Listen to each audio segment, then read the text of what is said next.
Okay, should we get stuck in? Hey, here we go. Yeah. Humphrey, welcome to the Your PT pod. Hey, James, great to be here.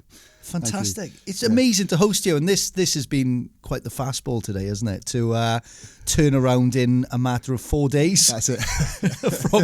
You sort of mentioned I'm in the area, i.e. 2 hours away from Swansea, so we made it work. Yeah, it's amazing. Yeah.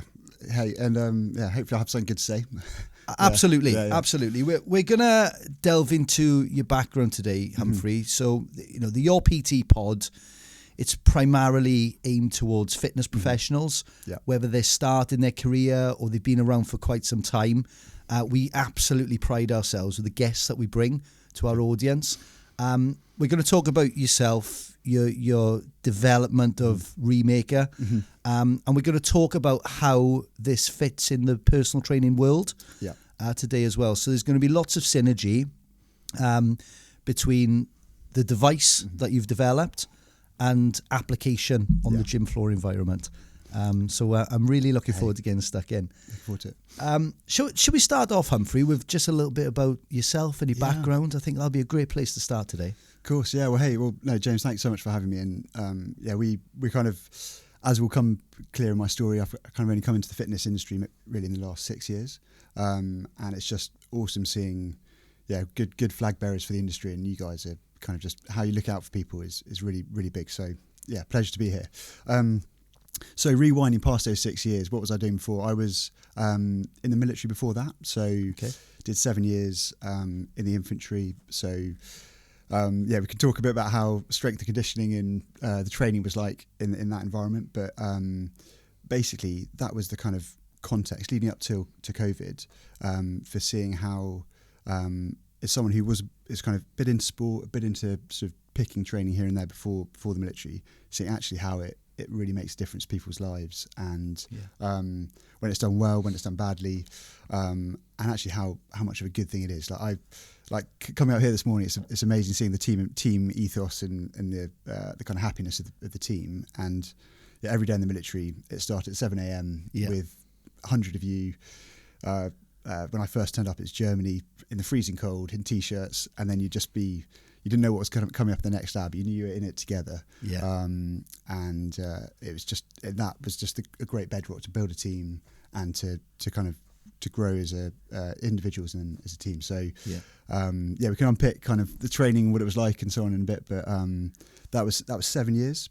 Okay. And we can talk about what was the kind of initiation point for Remaker as well. But that's what I was up to before this industry. Amazing. So military background, and for what it's worth, as you know, a few of our regional managers, regional directors are ex-military personnel as well. We find a lot of personal trainers who've come from military, transitioned into our sector, are really high performers. Okay. And I think it's probably down to the traits of what you need to survive and thrive within the military.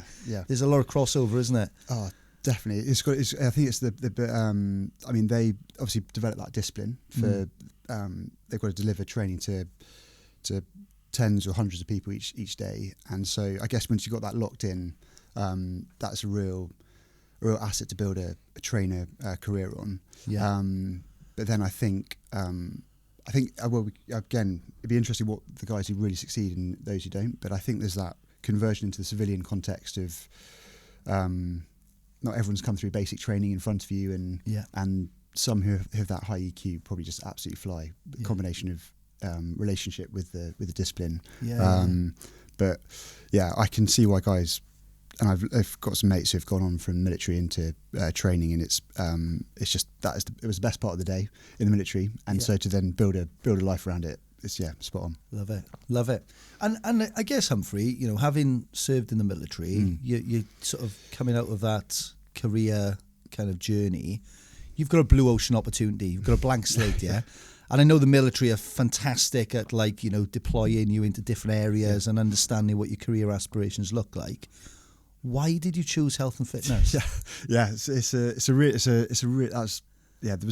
completely right. And it was maybe more a blue ocean or a clean slate than most, because the army was really good for a bit of a block of time, in terms of like as you kind of look to reorientate out of a vocation, and then COVID kind of was basically a 4-month block on top of that where I was away from the team.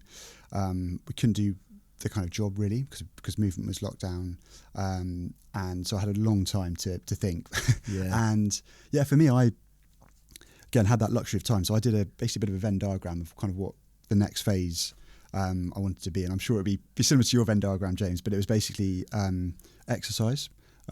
Just wanted to kind of engage the body in whatever I was doing. Good team was a key bit, which as a solo entrepreneur, I don't know how I got that wrong at the start, but good team. And then the third bit was making something. I love building stuff, always have. And so in the middle of that, I was there was kind of the company, and also I was aware at the time, just as entrepreneurs, as you know, as trainers, you're always trying to work out how to problem solve for the clients, and it's just the same with being an entrepreneur. I could see in lockdown how easy it was to keep tabs on the team through Strava for running and cardio, but obviously there's a massive gap for strength training, which is the most important aspect of training for rehab or for kind of life. So I just thought, actually, how can we put a wrap around strength training that helps people progress, even if they're isolated, and actually get some data out of it? That was I think I was a lot of naivety as well at that point, but I decided to start my own company to try and fix that problem. Amazing. So big mission. So you had a clear, well, not a clear, but you had a vision. A vision, and a pathway that you were going to move forward. Okay, and then obviously I should say at that point I had a again, shows how naive I was. I had a 6-week business plan to getting the first thing into market. Okay. I generally think it was about 18 months till we had So it's just amazing how you can, but you're right, the vision, it's funny how the vision keeps you going, doesn't it? Is even if the kind of means change and you get hit and you take a turn and you learn something. But it's one of the questions we ask this to personal trainers at interview stage. Okay. What's your ultimate goal? So, and you have to have you don't have to clearly define it, but you have to have an idea. That's it. Because actually that's what gets you out of bed in the morning. Absolutely. That's what gets you past the rejection, the hurdles that you always experience as an entrepreneur. Yeah. And it's amazing. It's the kind of amazing mindset you can develop as well, which is obviously easier said than done, but when you have that vision, you suddenly learn that the hits actually aren't, even if it feels like something's got between you and the vision, actually there's a silver lining in that hit that's actually a bit of information to kind of change, and you can learn from that, and that can actually get you towards the vision, even if you think it's moved you back. So it's amazing when you start to go, actually this is amazing, we can, come on, like where's the everything that comes at you can help be a learning point to get you towards where you're trying to get to. Absolutely. And that's so big. It's great to recognise that, Humphrey, and that ties in actually quite nicely with your military background as well. So what did you learn in the military that's served you well in business? So obviously you're a couple of years into this process now with Remaker. But what sort of core values and skills did you develop in the military that serve you well today? Oh yeah, there's so many crossover. I think actually the best thing I'd take in, because as I say, I wasn't sort of in business before. I've learned things about the fitness industry, but I wasn't an expert like many of your listeners. So the thing I think I had come in was just knowing how small teams work, how to kind of really look after your teammates and steer them towards a goal. And finally, you mentioned the kind of goal setting for your trainers, because that's essentially what military leadership is. It's rather than getting to the micromanagement of, right, I want you to do 1, 2, 3. You say, actually, I want you to get to 3, and it's up to you what 1 and 2 are. And here I am to support and help. And so I think, I reflect, like, probably the most formative time in the military was when I had a team of 6 or 5 actually, who were sort of dropped off in the jungle by helicopter. The helicopter came in, jumped off on this ridge line, which they cut the trees down so the helicopter could land.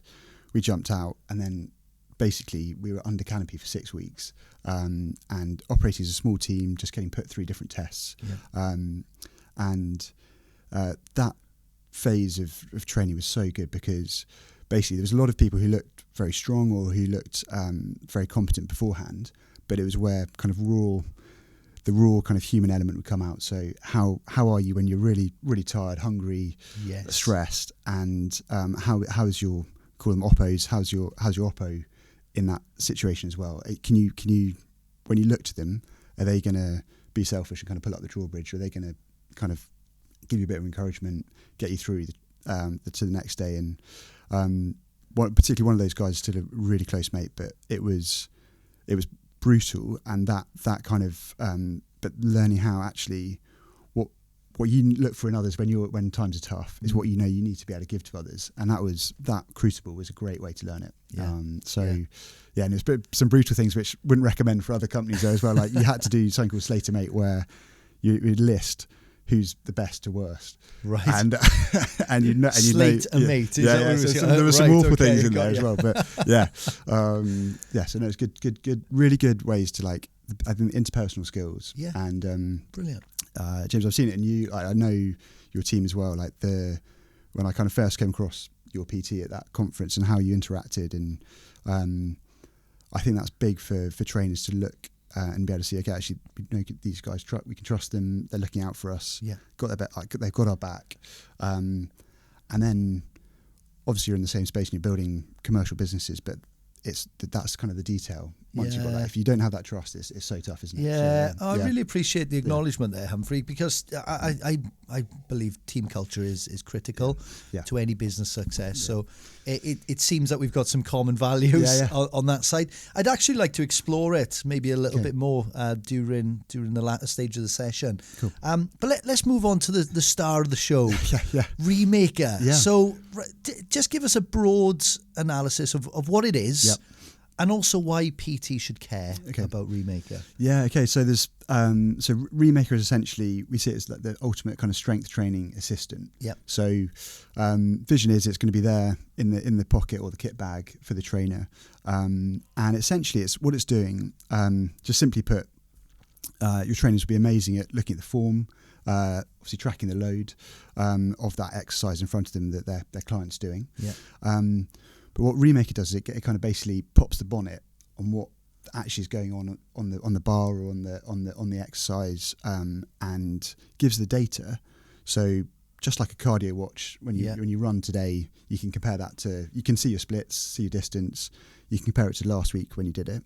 The Remaker will do that for the trainer. It will say, okay, this client's doing this, and it will present it in real time. There's some real benefits to that which we can unpack, but importantly, it kind of is a kind of flag in the ground for, okay, this is where they are today, and then you can see tomorrow how they're changing, and they can see how they're changing. So just a strength training assistant is how we see it. There to serve the trainer.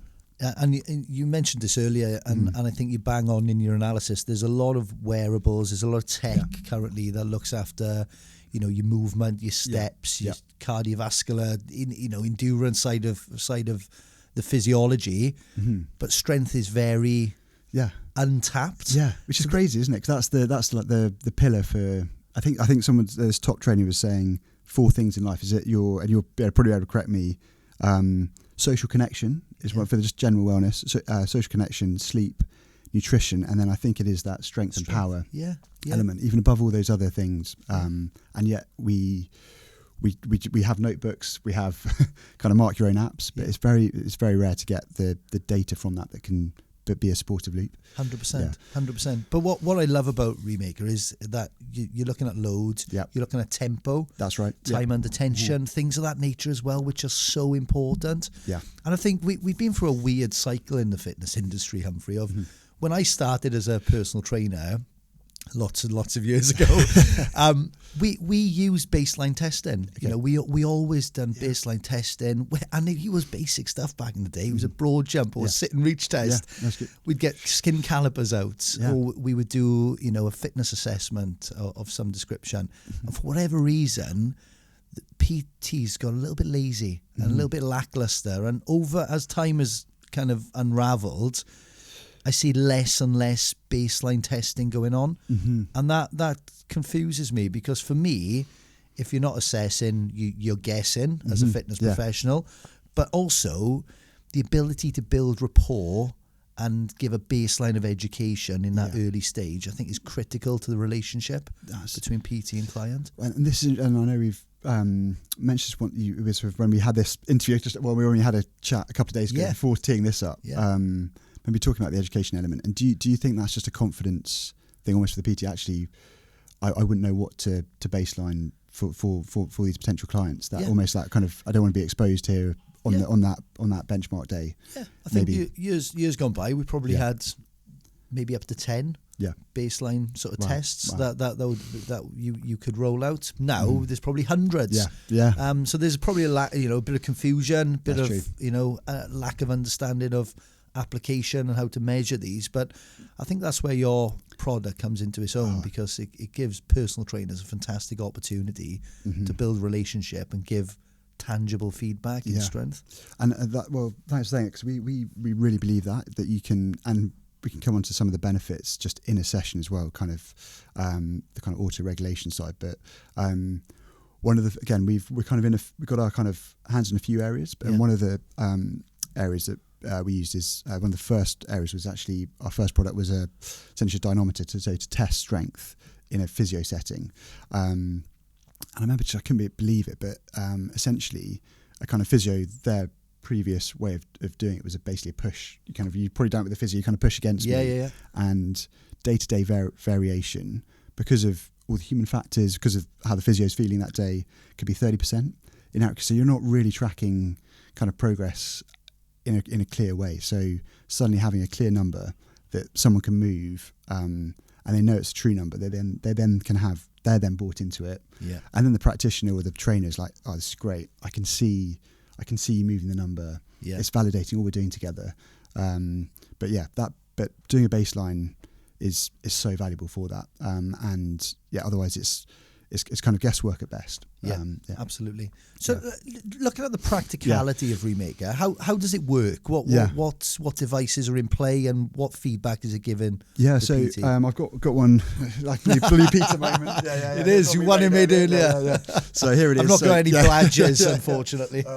So that's it. We don't call it a wearable because like your good self, everyone's got some really, really good tech to monitor sleep and cardio load. We call it an attachable. So you basically put it on through the workout, and essentially what's that going to do is that it's going to torch your app. So your app has that exercise loaded up on it, and you can basically click trigger start from your device, and it will give you a countdown. And then as you rep, you're going to see various things on the screen, but predominantly a speedometer, actually. And that speedometer is going to be tied to a target that you've got on the screen. And as you hit that, and that basically is going to be all about how much muscle stimulus you're recruiting each rep. And then basically it's a lot of clever stuff happening in the algorithms, but after that session, the tech is just ingesting your kind of range of movement that you've just had, like maybe inconsistencies with the smoothness, maybe the power drop off each rep, and then how that compares to the last time you've done it. And then the system can present really clearly kind of how you're progressing, give you some encouragement, and give the trainer something. Remember, they're tracking the form really well. They're obviously tracking the load, but this is actually kind of under the bonnet what's going on for this individual, and importantly, it allows them to auto-regulate on live in the session. And we're finding some really interesting stuff coming up about kind of women's cycles, about how you can optimize the training moment to have a go day when things are good, and maybe just to kind of deload slightly so that you're still getting the same muscle stimulus, but you're not kind of really grinding and down towards kind of injury levels. And basically by seeing the speed of the bar, you get so much insight. But there's a lot of sports science behind it, and I think where we're finding that we can kind of really help people is we just make that simple in the session, just kind of a target, a feedback, a recommended change for your next set or next exercise. So it's a really nice training tool, and you also get some audio feedback as well, which competitive people love, but also people who are just trying to like get those reps out. Am I doing the right thing? Get that encouragement. We can unpack as much as you want, but that in broad terms, it's a strength training assistant that kind of supports that set. Yeah, and I've seen the app in full flow as well, and the analytics and everything is fantastic. And it, like you said earlier, it does bridge that gap. You know, from what my Whoop tells me, this is telling me, you know, giving me a completely different set of analytics, which I find really important. That we've seen the evolution of this sort of technology in mainstream manufacturers. So Technogym, Matrix, they have a system on fixed resistance apparatus where there's almost like an ebb and flow. And that, to a degree, looks at time under tension, your rep, your range of motion. How does Remaker differ to those? I mean, that stuff's a great step in the right direction. I think Remaker just covers the whole lot. So you can jump on the machines, or you can go to the free weight stage, and it's basically going to track your personal journey wherever you are in the gym space. And I think there's also a bit more that it can help the individual get a bit more from it, in terms of you know, you, James, kind of what you've done on the bench press before, and then today how you're getting on, and it can adjust things to help you. So, I mean, Whoop's a brilliant bit of technology, but you're seeing your readout post session. We've got a guy who's been around these parts, Toomsy, he's based in Cardiff, and he was just training some march on PTs with us on Saturday gone, and he was just explaining how if you're looking at a drop off in a set, you know, you start fresh and you start to lose speed on the bar. After 20% drop off, the fatigue kind of recovery is so much longer. And so he's talking about actually by having that in set feedback, you can make sure you don't have high volume junk, but you push the person as much as you can. Within maybe even a few reps, but it will be the safe. And on a day where you're feeling really good, it'll be many reps, but it will give you the safety guide of, okay, right, now's a good time to pause. You've banked the benefit from that set. Let's move on. You've got enough stimulus from the body, and then that means the recovery is kind of half what it could be. And so it's amazing when you're getting that live coaching in your ear, how you can then, as a trainer and as an individual, optimize that session, and you can basically make it really efficient as well. Wow, that's interesting. So like, people at risk of overtraining, it kind of tapers and pulls them back into, actually, you've done enough. That's exactly it. And actually you might be actually doing more damage than good at this point, because it means that your session in 2 days, you're not going to be able to get as much from the body. And the context for where we were on Saturday was all about kind of hybrid training, where obviously there's so much you can do for it. But actually, if you start to go deep into the red and your recovery's not there, that's where kind of injury starts to kind of get potentially flagged up. So it's a safety rail for someone who's just new doing their first set of back squat, and it's a safety rail for that elite athlete, like some of the guys who are using it in the Elite 15, to make sure that their training loads are really like high quality, just what they need. That's awesome. That's again another added benefit for personal trainers. This year we've had a bit of an interesting insight into AI programming. Which has its place to a degree, but AI often doesn't know enough about the individual to personalise it effectively. So we launched a concept called Chat YPT at the start of the year, which coincided very nicely with GPT, where we assembled a group of experts, fitness professionals who have kind of a defined demographic that they support. And we were analysing AI programs free of charge from end users, and giving an expert's lens on what can be adjusted. What do you find? Well, we found that most AI programs severely overtrained the individual. So to be honest, Humphrey, like looking at it, it was fairly alarming in terms of some of the analytics compared to the needs and the wants of the individual that was asking for the assistance. So that was the overarching kind of feedback that we were getting from a lot of these programs, where people are severely overtraining, that high risk of injury, and causing some serious damage. So I think coupled with a device that alerts and guides, I think that's only a positive step. And that's just the kind of the AI. But there's also, and that is so good. You're kind of exposing some of the risks there. But I think also just like we all know people. It's hard. People can be hard to read if someone's coming into the shop floor now. Obviously. Again, as I mentioned earlier, I think you guys are so good at building relationships and encouraging that side to that's what's going to keep people around and make them.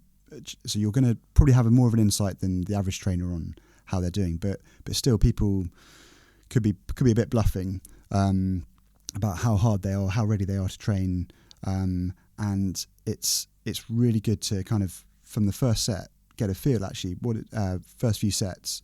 Okay, this is kind of where we are.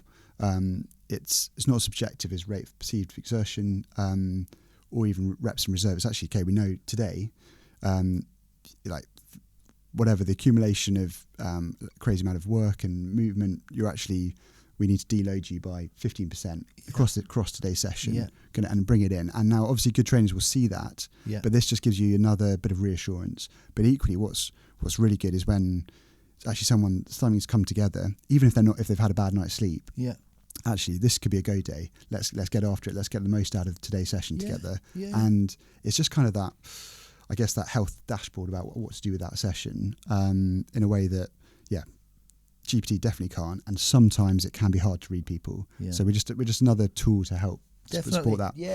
And I fully agree. I think personal trainers generally. We see some brilliant practice on this, by the way. It's not every personal trainer, but I think as a core group, we need to step up to the mark and understand data, understand wearables, and analyze that effectively and communicate it back to the core audience. Because I see more people than ever walking around the gym with these devices, with tech, and if personal trainers aren't prepared and they aren't competent in that area, the consumer. You run the risk of the consumer bypassing personal trainers. And that's the reality. So we always encourage personal trainers to make sure that they're leveling up, stepping up to the mark, and ensuring that they're ahead of the game. Because tech and it's evolving at a rate of knots. That's it. Remaker has the ability to cover a wide spectrum of individuals. So anything from a rehabilitation client to an elite sports performer. That's right. In your experience, Humphrey, what's been some standout success stories that you've experienced in your time with Remaker?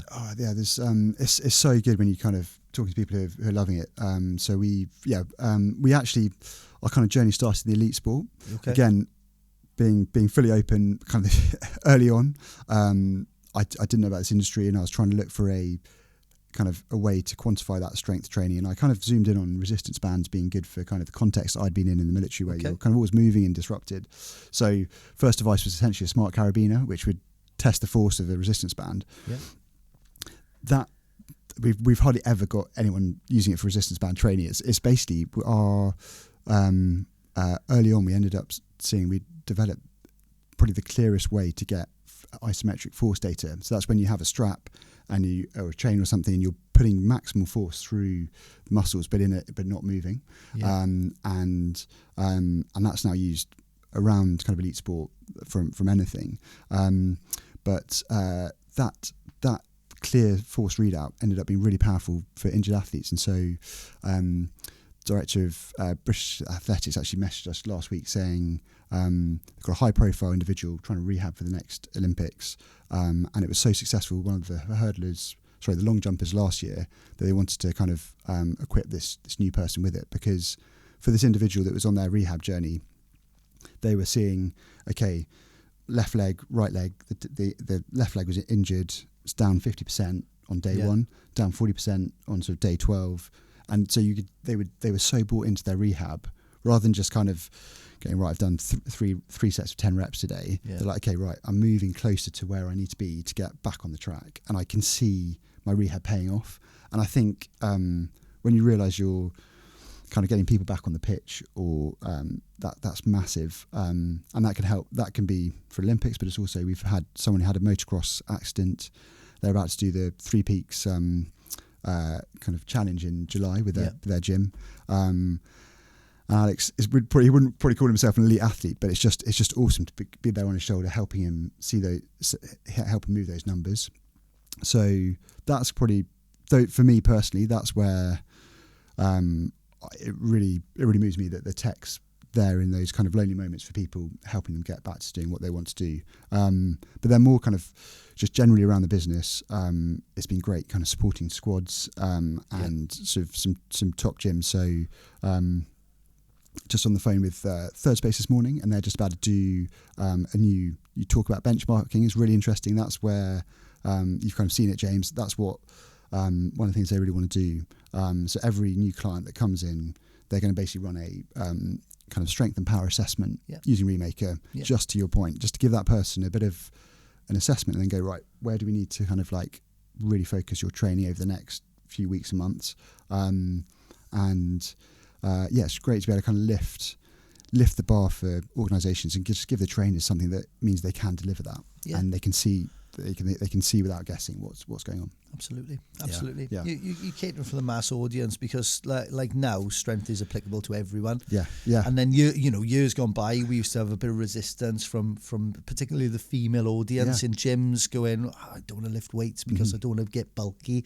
But everyone is starting to understand the benefits of strength training, even in later life, the benefits of load and the effects on osteoporosis and bone density and things of this nature. So what's really interesting about that's emerged from that it's so strength and is so key, way more key than cardio as you know. But one thing that's emerged is, I think, a power, so the ability to recruit force, which is obviously an element of strength. That's maybe even 7 times more corroborates to longevity. So how fast you can recruit, and that obviously goes to like things like when we get to sort of an elderly point, slip on a path, can we shoot out the stabilizing leg, can we get out the chair? These chairs are quite long the way down, I might struggle at the end, but actually that power element, so it's not just the sheer strength, it's actually like what is the quality of that muscle, and that's been so exciting because I didn't know that when I first got in, but now we've got a way of helping people see that.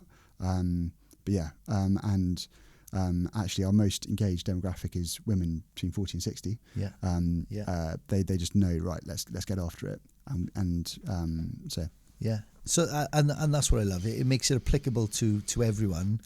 And how great for a personal trainer, from my perspective, to think I've got all these tools in my armory, so I can benchmark and I can plan and assess my clients, make sure that they're well looked after, and provide them with good education as well. It's a solid foundation. It also brings a bit of joy as well. It's not just obviously like loads of us get that kind of pit in our stomach, like going back into a science lab with like tech, but actually speaking to the Fulham Football Club strength and conditioning guy, and obviously they've got they've got a pretty elite team. Like this margin for error is really small, and typically football's had an interesting relationship. Now you're in the shadow of the Swansea Stadium here with strength and conditioning, but he's like, you've made it fun again, and we want to bring that joy to the floor. Like it's people away from their work, they're away from whatever, if there's some stuff that's stressful in their life, it's a chance to get the endorphins going, and we definitely want to contribute that. We don't want to be like a drag on it being boring and stuff. So we think it's engaging and fun to use, which is an important aspect as well. It's massive. Yeah, we're in a fun industry. So you've got to be light-hearted. You've got to make it fun. Yeah. What elite teams are you working with at the moment, Humphrey? You mentioned a few there. So well, you'll be proud to know the Welsh rugby team just down the road. They've been amazing actually, and they've been really pioneering with some of the ways they've got group activities kind of flowing through it. So they have a priming session bolted onto their kind of general lifting sessions now, which as of a few months ago they've been implementing. That's been great. I actually embarrassingly came out of the office in London was it 2 weeks ago, and I thought I recognised someone from university. I actually it's actually Reece Carey. I actually recognised him from the match. Yeah, exactly. And went up and gave him a big hug, thinking it was my mate from university. But it was amazing. There was like a guy walking past the office in London, and we obviously worked out how I actually did know him, and there he is, loving using Remaker, and it's just it's just great that it's there with those guys, but it's also just as enjoyed by that guy Alex who's getting ready for a hike, which really means a lot to him, and I just love that. But so rugby, we're in a lot of the F1 grid use us. So those guys obviously have crazy G-forces going around the bends in those kind of carbon fiber eggshells.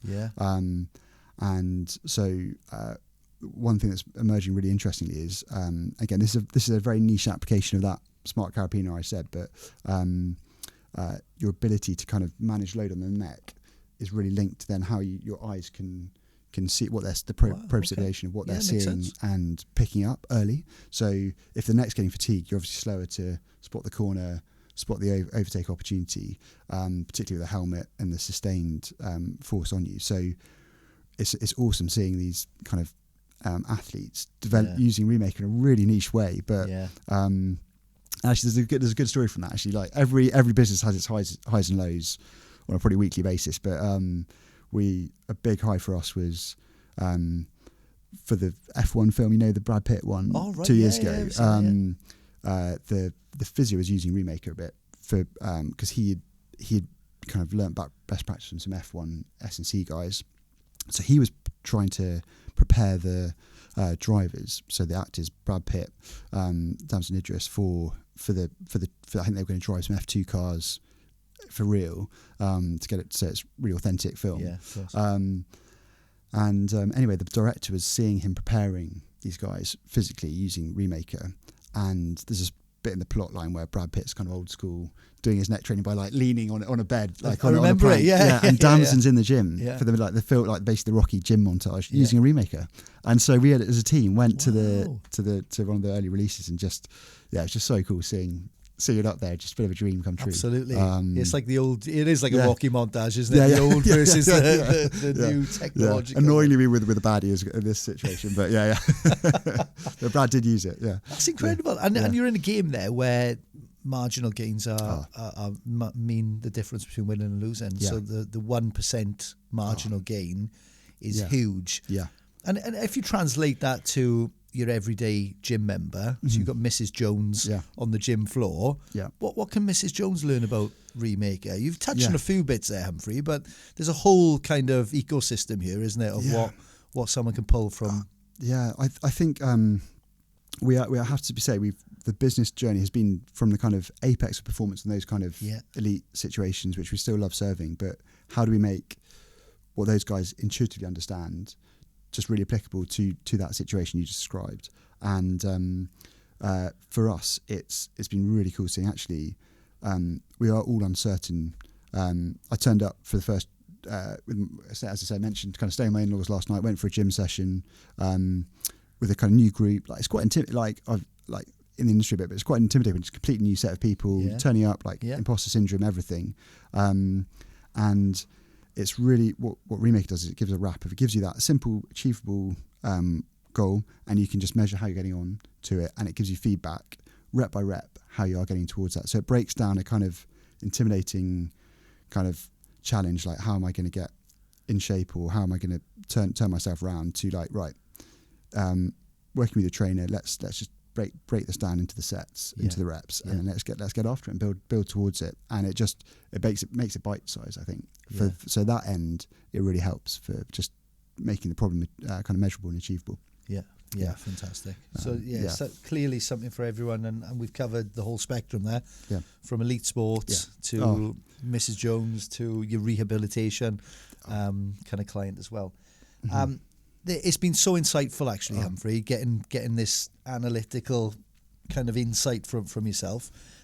We'll finish the session today with like a call to action. So personal trainers can learn a little bit more about where to get more information about Remaker and how they get involved and how they purchase the product.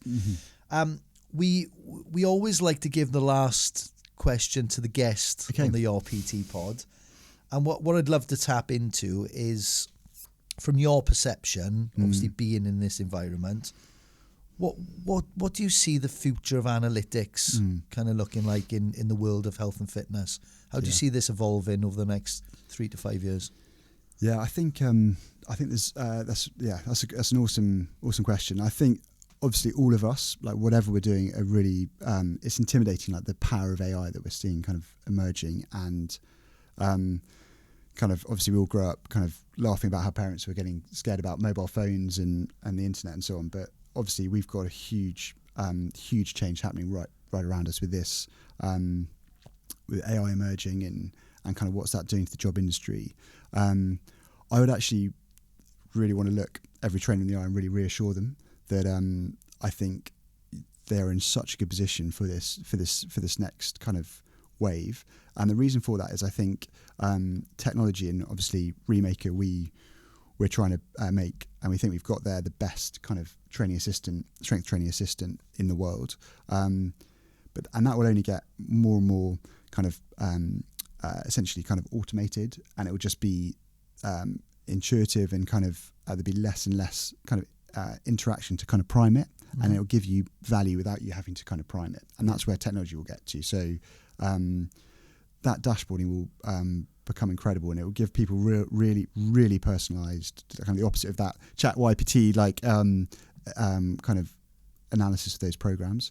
It will become right, we know exactly kind of your biomarkers today, how to get the most out of you, here's what's to hit. It will know your psychology, and that's all really great in terms of just kind of just like raw outcomes. But what it's obviously missing is the human element, which we'll never be able to replace. And the kind of most reassuring thing about that is just imagine like watching AI robot sport. Like there's no jeopardy there. There's no kind of human aspect. You wouldn't want to switch it on. You'd go to watch humans because humans are all over the place. And the same with your trainers. Like they are the humans on the shop floor, and people are wanting that connection point. And then the technology will just increasingly serve alongside that trainer. But the trainer, again, how you're promoting that relational aspect, all those kind of core values as they look after their people, that is going to be here for the long term. Yeah. Because you never want to, if you took that away, it'd be that lab environment. Yeah. So I'd really reassure trainers about that. But I do think it is going to be amazing and we're really excited about kind of leading the way on that, just how the tech is evolving and will harness something that the trainer can kind of dashboard and show to their clients as they go. No, data wins the day, absolutely. And we're absolutely thrilled to be partnering with Remaker. You know, like I said at the start of the session today, Humphrey, we pride ourselves on aligning ourselves with ethical brands and brands that bring something of use to our network. And I think your tool is incredibly powerful for the personal trainers that want to analyze, they want to do assessments, and they want to give that feedback. But also for the personal trainers who want an activation opportunity. You know, if you're on the gym floor and you're struggling to strike up, you know, one of the common objectives we kind of find now, is people have got earphones in. Well, give them a reason to speak to you. You know, the reason to speak to you might be, I'm doing a Remaker activation. I'm going to give you some feedback on your tempo, your load, and your power output that you can utilize in your own training. So it gives a reason to speak to a personal trainer. That's a great point. And just on that, it is fun. People are starting to get they get activated. Say they're doing like a jump test or something. And it just brings out the child in us all, like, okay, like, where are we going to get to? And you're so right, it's a great, for that PT trying to differentiate, people will come over and go, what's this? It's like something different, and it's an icebreaker for them. So that's the activation aspect is a really good point. No, 100%. So it's all about experience, isn't it? And that works well. The call to action. So someone's listening to this, they're like, wow, I haven't even seen the product, but it sounds good. Where do they find more information? So www.remaker.co.uk or remaker.uk on Instagram. It'd be amazing if you're able to put like that link on the pod. We will. And basically just get see what you think. But again, we really take the partnership seriously. So just reach out to us, contact us. We'd love to kind of just talk to you about it, explain how it could serve that context, you and your context, and get something bespoke for you. But we just think give it a go. See the kind of lights come on people's eyes, and just get another differentiator in your armoury, and really just help progress people forward. We'd love to get the community using it more and more. Amazing. And we're looking for key feedback as well, so that we've tested this with a couple of high performing trainers, and the overwhelming kind of feedback has been really positive. One statement around kind of this gets me away from Excel sheets, which is great. If we can move away from Excel sheets, everyone's a winner. Humphrey, thank you so much for dedicating the time to come in today. I've absolutely loved the session. I think we've only scratched the surface, so there could very well be a follow-up to this, but thank you so much, and we're really excited to partner with Remaker and for the future ahead. James, thanks so much. Thanks for having me. It's been brilliant. Awesome. Cool. Yes.